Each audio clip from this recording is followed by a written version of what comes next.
चलिए good morning. आज हम लोग देखेंगे सेट नंबर 50। इससे पहले आप लोगों को सेट नंबर 49 तक करवा दिया गया था, तो फिर से आप लोगों को टेस्ट शुरू कर दिया गया है। आज से टेस्ट नंबर 50 से शुरू किया गया है। तो देखिएगा, आज आप लोग क्लास में सेट मारे होंगे तो आप लोग देख लीजिएगा, मिला भी लीजिएगा कितना आप लोगों को सही हो रहा है। तो चलिए देखते हैं पहला प्रश्न आपका क्या है।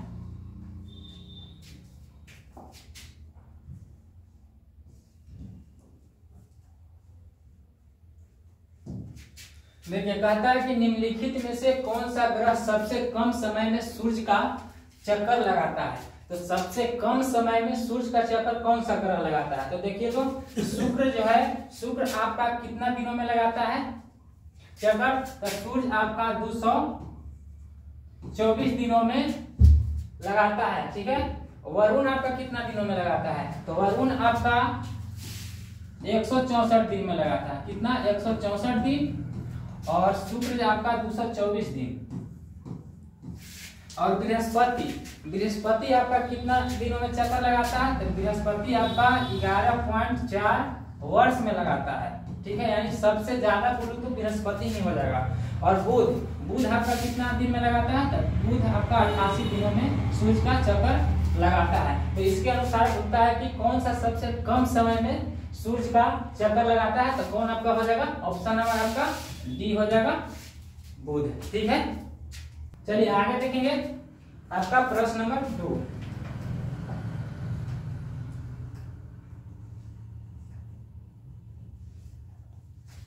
दूसरा कहता है कि भारतीय विधायिका प्रथम बार द्विसदनीय बनाई गई थी। यानी कि भारतीय जो विधायिका है द्विसदनीय बनाई गई थी। तो यानी कि किस अधिनियम के द्वारा बनाई गई थी? तो 1919 के भारत शासन अधिनियम के द्वारा प्रथम बार द्विसदनीय बनाई गई थी, ठीक है। आगे देखिए 3 नंबर कहता है कि निम्नलिखित में से किस रंग का तरंग सबसे अधिक होता है? तो सबसे ज्यादा तरंग आपका लाल के हो जाएगा और सबसे कम आपका किसका हो जाएगा? हरा का हो जाएगा। जिसका तरंग सबसे ज्यादा होता है उसका परिकीर्णन सबसे कम होता है। तो परिकीर्णन सबसे कम हो जाएगा लाल का और सबसे ज्यादा किसका हो जाएगा? तो हरा का हो जाएगा, ठीक है। आगे देखिए 4 नंबर।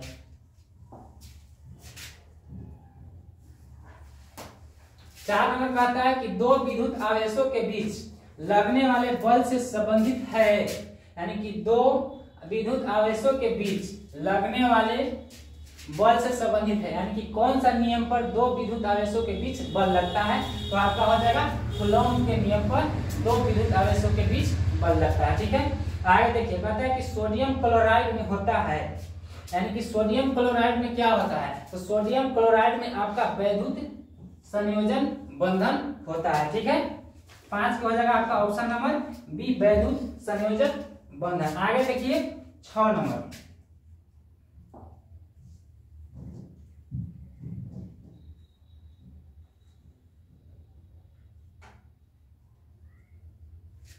देखिए 6 नंबर में कहता है कि सकल राष्ट्रीय उत्पाद माइनस मूल्यह्रास बराबर क्या होगा? तो सकल राष्ट्रीय उत्पाद माइनस मूल्यह्रास बराबर आपका हो जाएगा निबल राष्ट्रीय उत्पाद। यानी कि 6 के आपका क्या हो जाएगा? निबल राष्ट्रीय उत्पाद।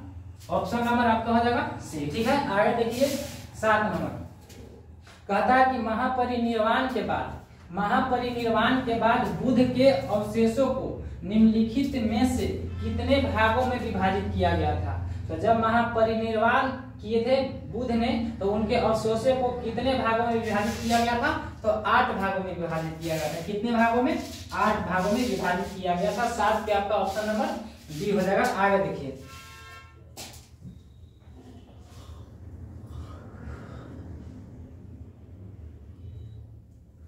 कहता है कि लोकसभा में कम से कम कितने सत्र बुलाए जाते हैं? तो लोकसभा में कम से कम 1 वर्ष में 2 सत्र बुलाए जाते हैं। अगर यही पूछता कि राज्यसभा में कितने बुलाए जाते हैं, तो राज्यसभा में 1 वर्ष में 3 बार सत्र बुलाए जाते हैं। लेकिन 1994 कितना 1994 के पहले वर्ष में 4 बार सत्र बुलाए जाते थे।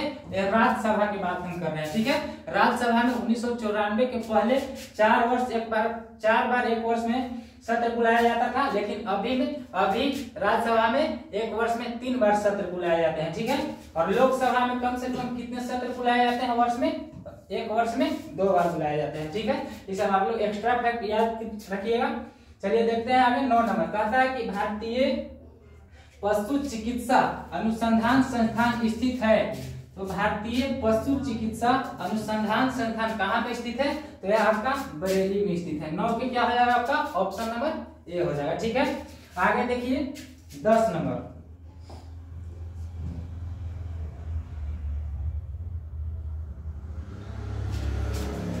कहता है कि सुई चुभने पर निम्नलिखित अंगों में कौन सा दर्द महसूस नहीं करेगा।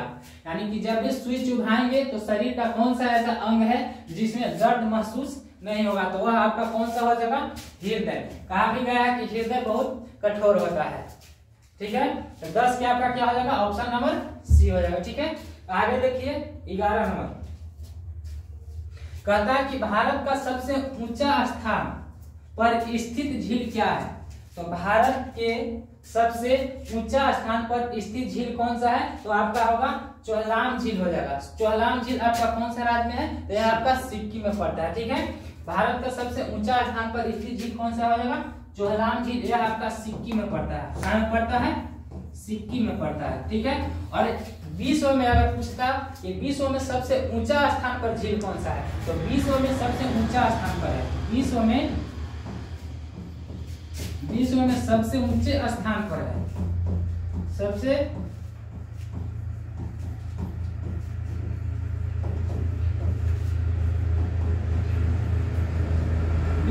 विश्व में सबसे ऊंचे स्थान पर स्थित झील कौन हो जाएगा? आपका टिकोरिशिकारू झील हो जाएगा, ठीक है।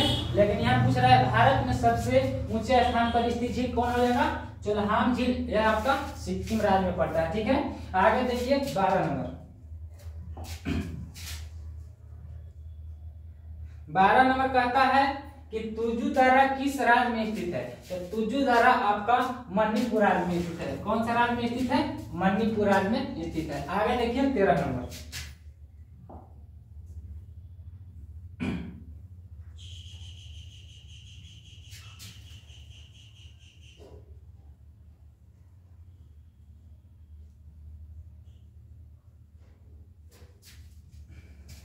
तेरह नंबर कहता है कि भारतीय रिजर्व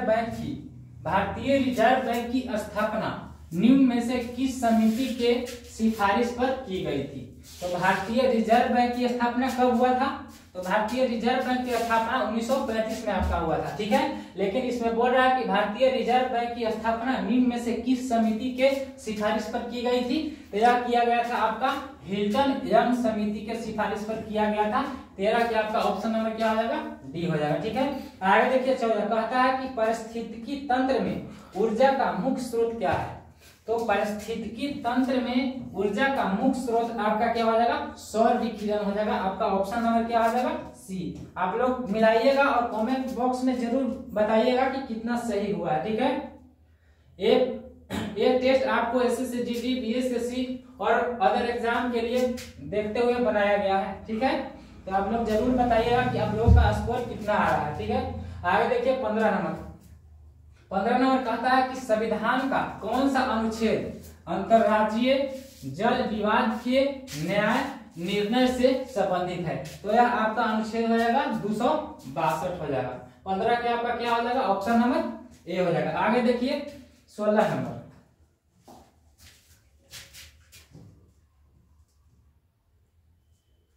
16 नंबर कहता है कि किस राज्य की सरकार ने कन्याओं तथा महिलाओं की आत्मनिर्भर के लिए पंख अभियान की शुरुआत किया था? तो यह आपका किया था कौन सा राज्य? मध्य प्रदेश राज्य किया था। कौन सा? मध्य प्रदेश में, ठीक है। आगे देखिए कहता है कि कोणीय वेग की बीमा होती है। तो कोणीय वेग की बीमा क्या होती है? तो m के पावर 0 और l के पावर 0 और t के पावर -2। इसको हम लोग t के पावर 1 भी बोल सकते हैं, क्योंकि 1 m के पावर 0 और l के पावर 0, तो 1 हो जाएगा, 1 गुणे 1 करेंगे तो t के पावर क्या हो जाएगा -1 हो जाएगा। ठीक है, आगे देखिए 18 नंबर। 18 कहता है कि दोपहर में 12 बजे किस दिशा में इंद्रधनुष दिखाई देगा। तो किस दिशा में दिखाई देगा, तो जब भी दोपहर 12 बजेगा तो इंद्रधनुष आपको नहीं दिखाई देता है। ठीक है, 12 बजे दिन में आपको इंद्रधनुष नहीं दिखाई देता है, यानी कि इसमें से क्या हो जाएगा, इनमें से कोई नहीं, यानी कि 12 बजे दिन में आपको दिखबे नहीं करेगा। और यह इंद्रधनुष जो है किस सिद्धांत पर कार्य करता है, तो यह आपको पूर्ण आंतरिक परावर्तन और पूर्ण वर्ण विक्षेपण सभी पर यह इंद्रधनुष कार्य करता है। ठीक है, तो क्या हो जाएगा 18 की आपका ऑप्शन नंबर डी हो जाएगा, इनमें से कोई नहीं, 12 बजे दिन में नहीं दिखाई देगा। ठीक है, आगे देखिए 19 नंबर। कहता है कि स्वराज पार्टी क्यों स्थापित की गई थी।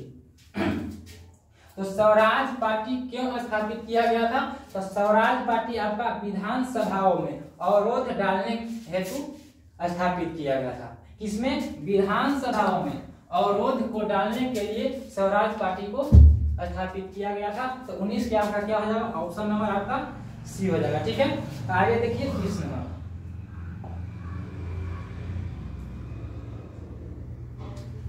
20 नंबर कहता है कि निम्न में से किसने लेजर का आविष्कार किया था। तो लेजर का आविष्कार आपको किसने किया था, तो थियोडोर मेमन ने किया था। 20 के आपका ऑप्शन नंबर ए हो जाएगा, थियोडोर मेमन। ठीक है, आगे देखिए 21 नंबर। कहता है कि भारत में पहला भूवैज्ञानिक पार्क किस राज्य में बनाया जाएगा बोल रहा है। तो यह कौन सा राज्य में बनाया जाएगा, तो यह आपका जबलपुर में बनाया जाएगा। ठीक है, कहाँ बनाया जाएगा, तो जबलपुर में बनाया जाएगा। 21 के आपका ऑप्शन नंबर सी हो जाएगा। आगे देखिए 22 नंबर।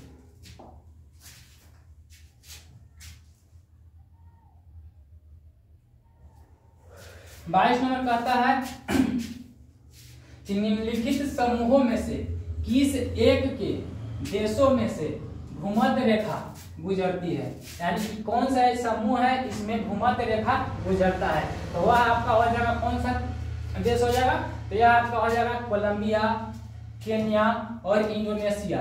यह तीनों देशों से होकर के भूमध्य रेखा आपका गुजरता है। ठीक है, तो क्या हो जाएगा 22 का आपका ऑप्शन नंबर बी हो जाएगा, कोलंबिया, केन्या और इंडोनेशिया। ठीक है, आगे देखिए कहता है कि औरंगजेब ने किस राजपूत राजा को शिवाजी से युद्ध के लिए भेजा था। तो औरंगजेब ने किस राजपूत राजा को शिवाजी से युद्ध के लिए भेजा था, तो यह आपका जयसी हो जाएगा। ठीक है, कौन हो जाएगा आपका 23 के आपका जयसी हो जाएगा। ठीक है, 23 के आपका जयसी राजपूत राजा के लिए शिवाजी से युद्ध के लिए भेजा था, कौन, जयसी को औरंगजेब ने भेजा था। ठीक है, आगे देखिए 24 नंबर।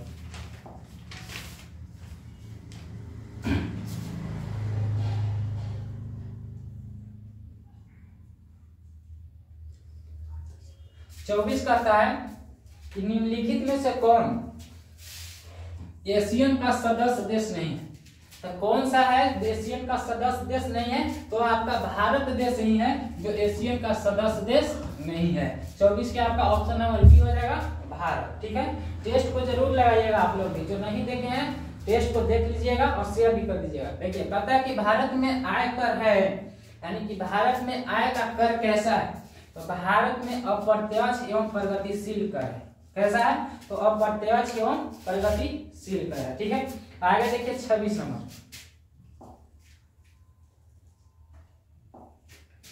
कहता है कि लौ निम्नलिखित में से किस खेल से संबंधित है।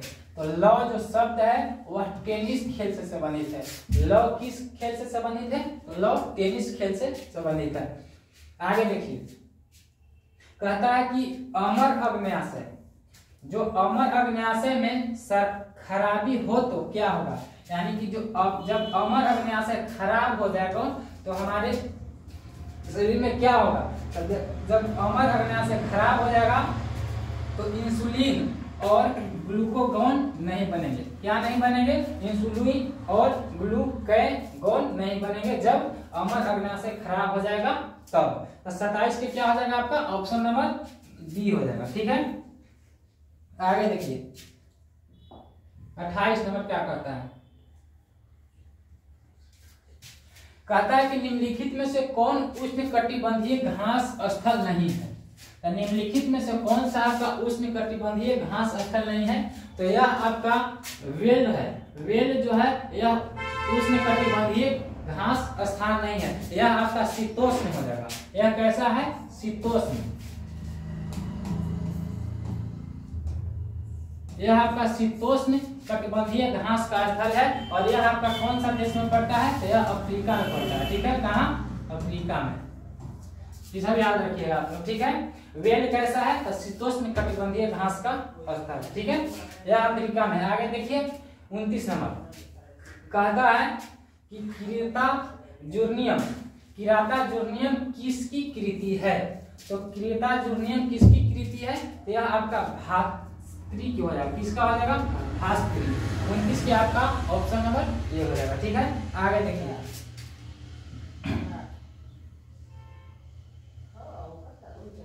कहता है कि टीबी दिवस कब मनाया जाता है।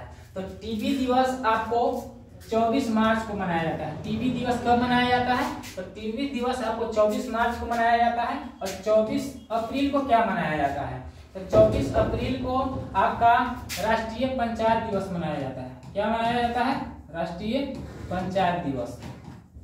ठीक है, ये सब आप लोग याद रखिएगा। आगे देखिए कहता है कि इप्सम साल्ट का रासायनिक सूत्र है।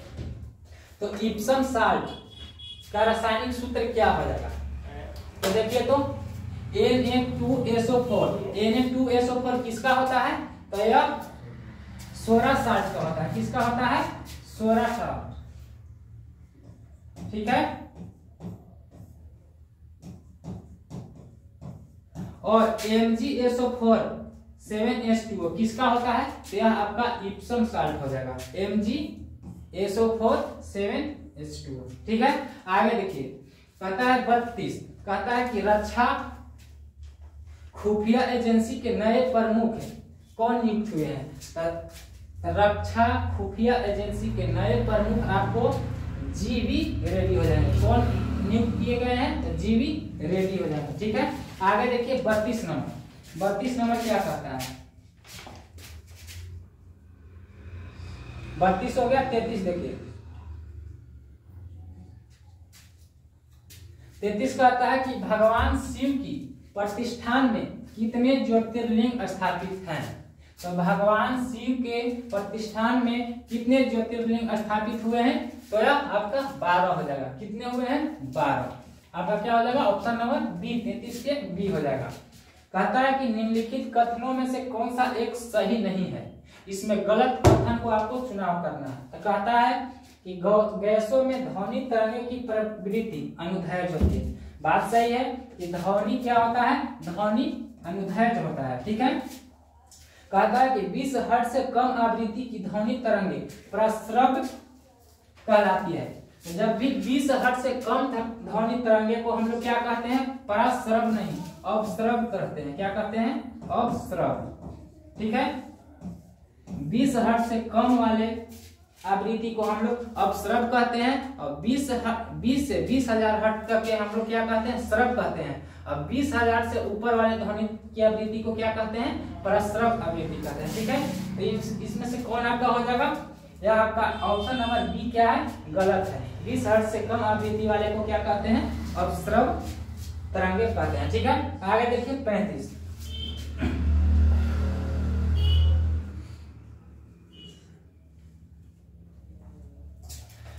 कहता है कि 1936 में लखनऊ में अखिल भारतीय किसान सभा की स्थापना हुई, इसके महासचिव चुने गए थे। तो देखिए 1936 में लखनऊ में भारतीय किसान सभा के अध्यक्ष हुए थे, तो उसके महासचिव किसे चुना गया था, तो एनजी रंगा को। किसको चुना गया था, एनजी रंगा को। लखनऊ में अखिल भारतीय किसान सभा के जब स्थापना हुई था तब महासचिव पद पर एनजी रंगा को चुना गया था और स्वामी सहजानंद को अध्यक्ष के रूप में चुना गया था। स्वामी सहजानंद को किस रूप में चुना गया था, वो अध्यक्ष थे और महासचिव कौन थे, एनजी रंगा थे। ठीक है, आगे देखिए 36 नंबर।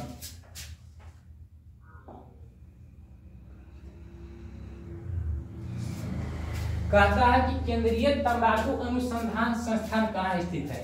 तो केंद्रीय तंबाकू अनुसंधान संस्थान आपका कहाँ में स्थित है। तो यह मध्य प्रदेश के, यह कहाँ में स्थित है, सॉरी मध्य प्रदेश नहीं, आंध्र प्रदेश। कहाँ में, आंध्र प्रदेश।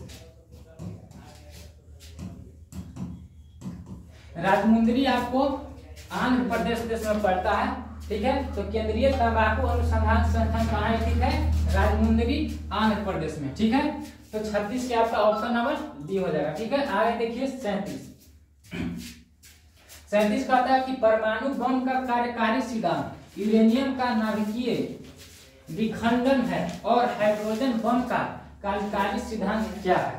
तो जब परमाणु बम का कार्यकारी सिद्धांत यूरेनियम का नाभिकीय विखंडन है, तो यहाँ हाइड्रोजन बम का कार्यकारी सिद्धांत क्या होगा, ये पूछ रहा है। तो यहाँ देखिए यह ड्यूटेरियम का नाभिकीय संलयन हो जाएगा। तो हाइड्रोजन के 3 समस्थानिक होते हैं ना, तो उसमें से ड्यूटेरियम का नाभिकीय संलयन हो जाएगा। यहाँ ड्यूटेरियम नहीं, यहाँ ड्यूटेरियम कर दीजिएगा, ठीक है। ड्यूटेरियम का नाभिकीय संलयन 37 के आपका ऑप्शन नंबर ए हो जाएगा, ठीक है। आगे देखिए 38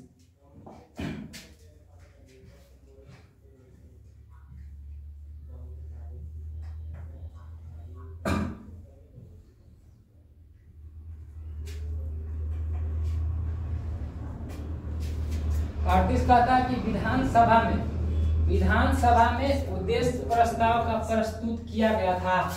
तो विधानसभा में उद्देश्य प्रस्ताव का प्रस्तुत कब किया गया था। तो 13 दिसंबर 1946 को विधानसभा में उद्देश्य प्रस्तुत किया गया था, ठीक है। 38 के आपका ऑप्शन नंबर क्या हो जाएगा, डी हो जाएगा, ठीक है। आगे देखिए कहता है कि गांधी जी के निम्नलिखित आंदोलनों की कला क्रमानुसार व्यवस्थित करें। यानी कि गांधी जी जो आंदोलन किए थे उसके कला अनुसार हमको क्या करना है, व्यवस्थित करना है। तो देखिए तो असहयोग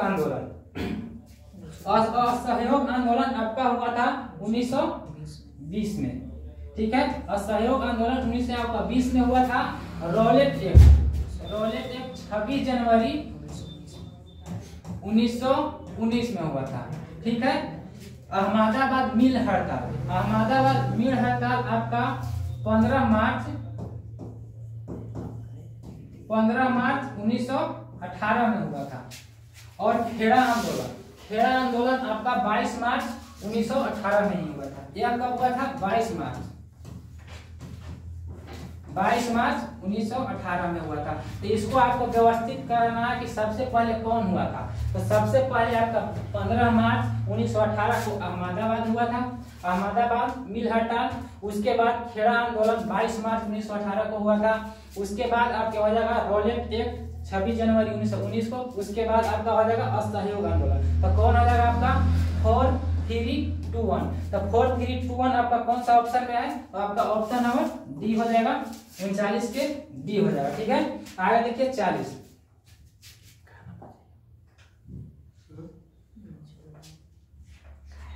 कहता है कि निम्नलिखित में से कौन सा एक सुमेलित नहीं है। निम्नलिखित में से कौन सा एक सुमेलित नहीं है। तब बल्को आपका कहाँ में पड़ता है, तो बल्को आपका यहाँ रायपुर नहीं, यह आपका कोरबा में पड़ता है। कोरबा कहाँ में पड़ता है, तो कोरबा आपका छत्तीसगढ़ में पड़ता है। कहाँ है, छत्तीसगढ़। तो यही आपका सुमेलित नहीं था। बाकी बात हिडाल्को रेनीकूट में है, नालको भुवनेश्वर में है और टल्को आपका जमशेदपुर में है। तो कौन आपका सुमेलित नहीं होगा, बाल्को। 40 के आपका क्या हो जाएगा, ऑप्शन नंबर ए हो जाएगा, ठीक है। आगे देखते 41 नंबर। अब आ गया आपका मैथ का प्रश्न। तो आपको ये सब बनाना है।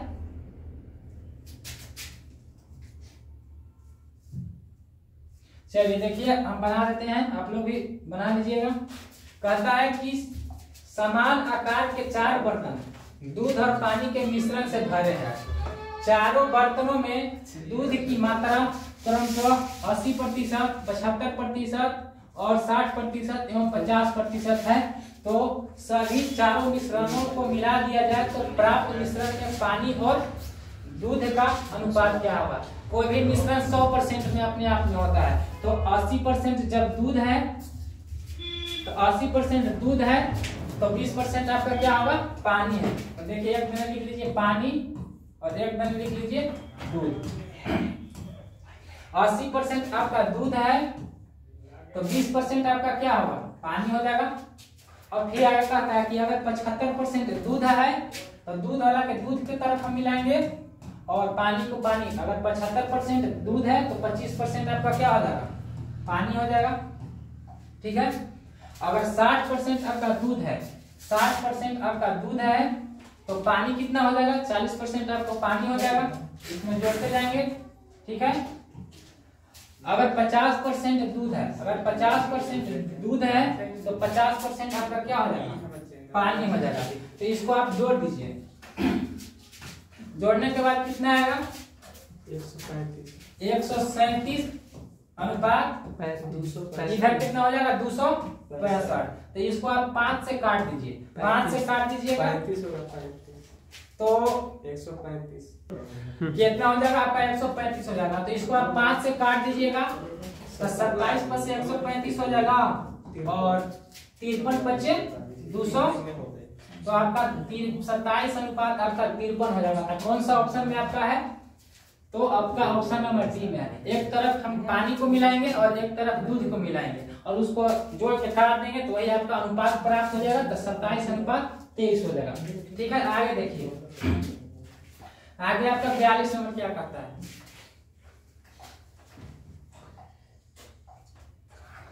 देखिए कहता है कि P यहाँ Q से कर दीजिएगा। P जो है Q से दोगुना तेजी से कार्य करता है। Q अकेला किसी कार्य को 12 दिनों में पूरा कर सकता है तो P और Q दोनों मिलकर साथ कितने दिन में कार्य करेंगे।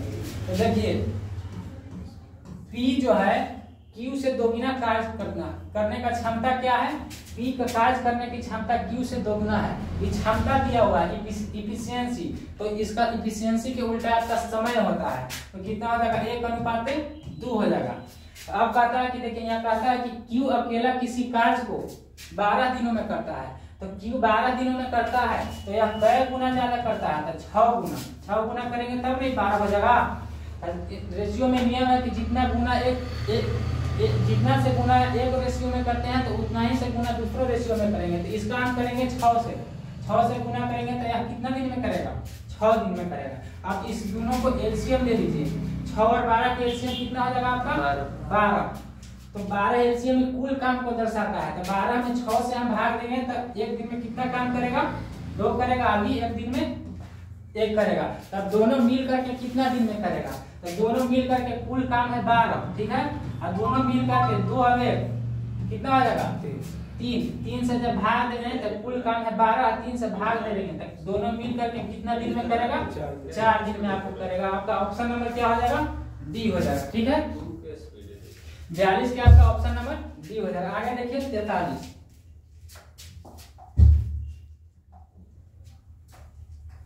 43 कहता है कि एक वस्तु का अंकित मूल्य क्रय मूल्य से 20% अधिक है और 20% की छूट पर बेचा जाता है तो इस बिक्री का शुद्ध परिणाम ज्ञात करें।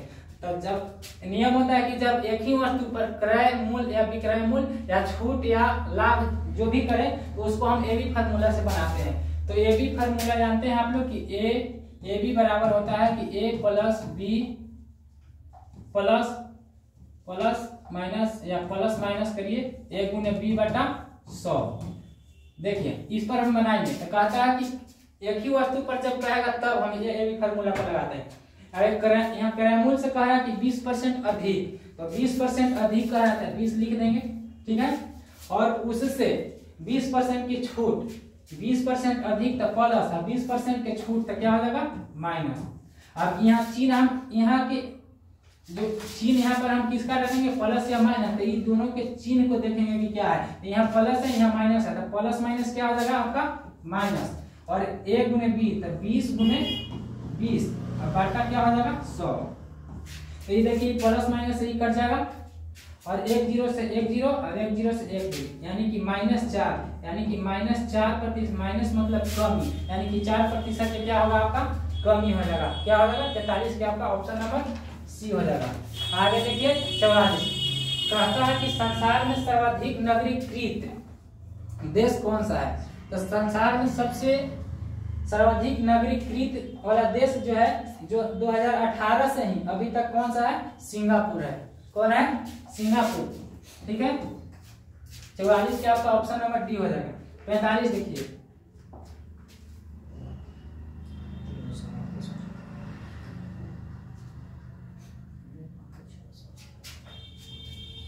कहता है कि आर्थिक नियोजन एक विषय है। तो आर्थिक नियोजन आपका एक समवर्ती सूची का विषय है।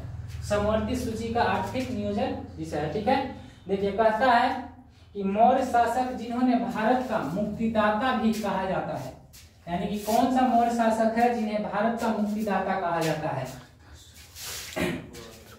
तो देखिए,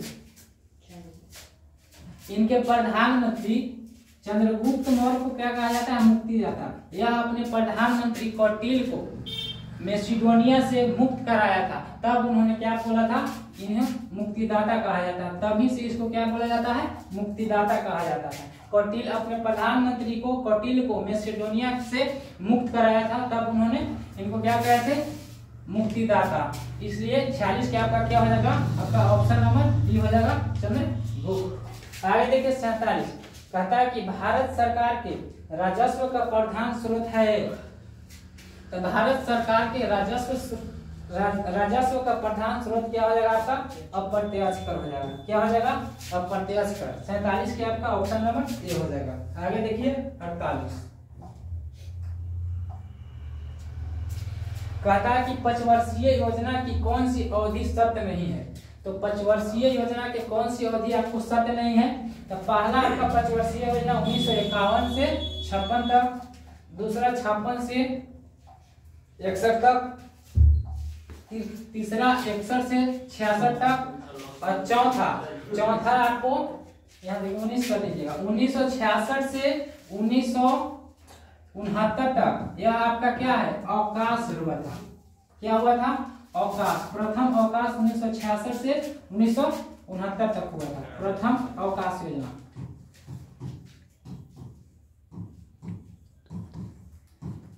ठीक है, तो कहता है कि प्रथम 5 वर्षीय योजना की कौन सी अवधि सत्य नहीं है? तो कौन हो जाएगा आपका? चतुर्थ। ठीक है, आगे देखिए 49 भी मैथ है।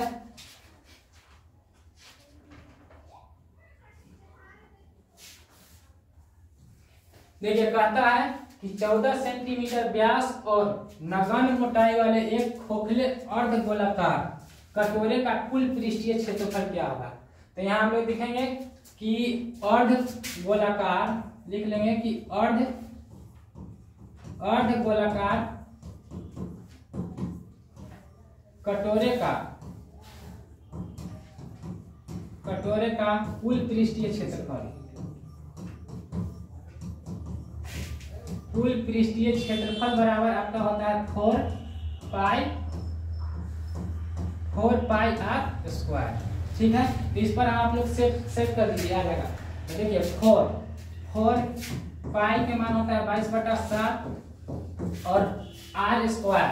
r दिया हुआ है, यहाँ व्यास दिया हुआ है 14 सेंटीमीटर। तो व्यास के आधा त्रिज्या होता है, तो 14 के आधा कितना हो जाएगा? 7 × 7। इसको काट दीजिए तो हो जाएगा 7 से 7 काट दीजिएगा, तब 22 × 88, 88 × 7 करिएगा तो आपका 616 वर्ग सेंटीमीटर आ जाएगा। आपका ऑप्शन नंबर कौन हो जाएगा?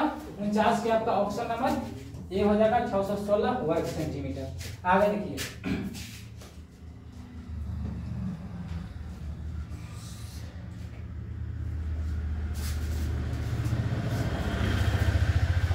कहता है कि हाल ही में किस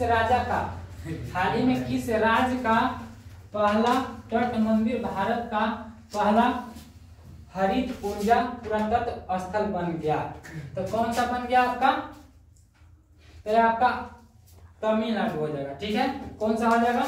हाल ही में किस राज्य का पहला तट मंदिर भारत का पहला हरित ऊर्जा स्थल बन गया? तो यह आपका तमिलनाडु हो गया। ठीक है, कौन सा है? तमिलनाडु। तो ये था आपका पूरे 50 प्रश्नों का टेस्ट। आप लोग लगाइएगा और बताइएगा। ठीक है, इसी तरह का टेस्ट आप लोगों का पर डे होते रहेगा, तो आप लोग टेस्ट लगाइएगा। ये टेस्ट आप लोगों को बिहार पुलिस, बिहार दरोगा, बीएसएससी और एसएससी में बहुत महत्वपूर्ण कारगर होगा। ठीक है, तो इसलिए आप लोगों को जो भी सेट दिया जाता है उस सेट को आप लोग रोज लगाइएगा। इससे आपका तैयारी का आकलन भी पता चल जाएगा। ठीक है, चलिए।